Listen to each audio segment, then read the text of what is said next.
Est-ce que vous avez déjà goûté à un de ces aliments ici? J'ai peut-être déjà du phoque dans une recette à un moment donné dans un resto, mais sinon, je pense pas vraiment. Nous sommes à Sainte-Anne-des-Monts, au Centre d'interprétation des ressources maritimes du Saint-Laurent, Exploramer. Ça, là, ça goûte comme plus ferme, mais ça goûte presque le homard. Oui, c'est ça, effectivement. Ouais. Petit côté... Les gens avaient envie de goûter parce que quand les gens font la visite guidée, à chaque fois qu'on arrive devant un nouveau poisson, la question que tous les gens posent, c'est « ça se mange-tu? Ça goûte quoi? » Faire découvrir les espèces méconnues du Saint-Laurent, c'est une des missions d'Exploramer. Et pour inciter restaurateurs et poissonniers à proposer ces drôles de poissons et fruits de mer, Sandra Gauthier a créé il y a 10 ans la certification Fourchette Bleue. Moi, je suis arrivée en Gaspésie à Exploramer en 2004. Je savais bien qu'on mangeait en Gaspésie du saumon dans les restaurants, on mangeait de la crevette tigrée dans les restaurants, on mangeait plein de poissons importés. On a choisi d'adhérer à la Fourchette Bleue parce qu'on trouvait très important de valoriser les produits d'ici, les produits de la mer, les produits qui étaient sous-exploités, les produits qui étaient méconnus.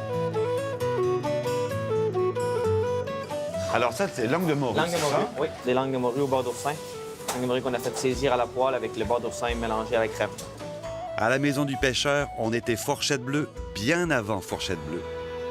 Dès l'ouverture de la Maison du pêcheur, le 9 juillet 85, nous avions à ce moment-là un consommé aux algues. On parle de potage aux oursins, on parle de loup de mer, on parle d'ailes de raie.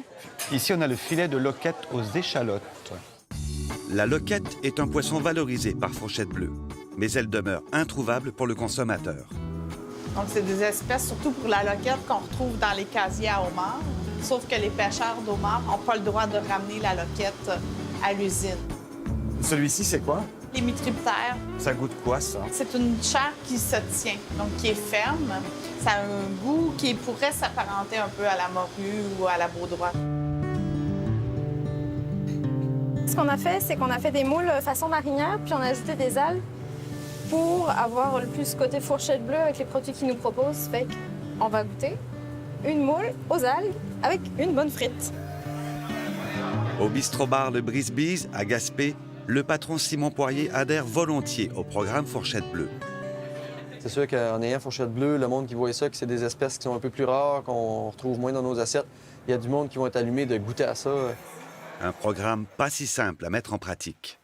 Il y a des produits qui sont un peu plus difficiles à avoir accès, mais il y en a d'autres, là, comme les moules. Nous, facilement, on en a à Gaspé, également le flétan durant la saison. Les algues aussi, donc il y a une grosse mode au niveau des algues. C'est des produits super bons, mais l'approvisionnement est un peu difficile.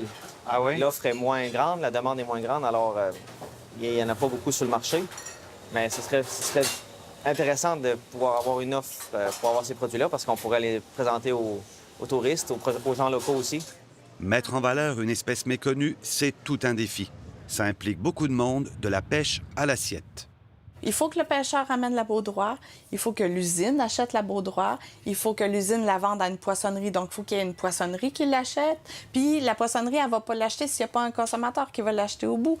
Baudroie, couteau, sébaste, des espèces pourtant délicieuses, encore trop absentes de nos tables, parce que majoritairement exportées. On a énormément de poissons et fruits de mer qui partent vers l'étranger, très peu qui restent ici. Ailleurs, c'est bien payé, ils sont prêts à payer pour du produit haut de gamme. Nous, le Québécois, on n'est pas habitués à payer pour des poissons haut de gamme. On nous fait manger du tilapia, du pangasius, de la crevette tigrée, qui est du produit bas de gamme, en fait. Depuis 10 ans, le programme Fourchette Bleue progresse lentement, mais sûrement, et appose son logo partout au Québec. La baudroie, maintenant, on peut dire que c'est un succès. Il n'y a plus une baudroie qui se perd dans le Saint-Laurent. Donc, il faut s'assurer que le consommateur va la demander, donc qu'il y ait une attente, qu'il y ait une liste d'attente, en quelque sorte. Le turbo, de plus en plus, est demandé et mangé par les Québécois. Avant, on faisait que exporter le turbo. Donc, on y va espèce par espèce. On s'est rendu compte, en fait, qu'on ne pouvait pas prendre les 40 espèces fourchettes bleues de front. Il faut faire des focus.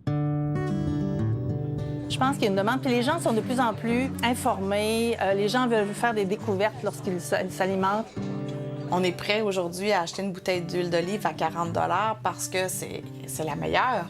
mais on n'est pas prêt à payer un poisson pour la qualité qu'on a ici.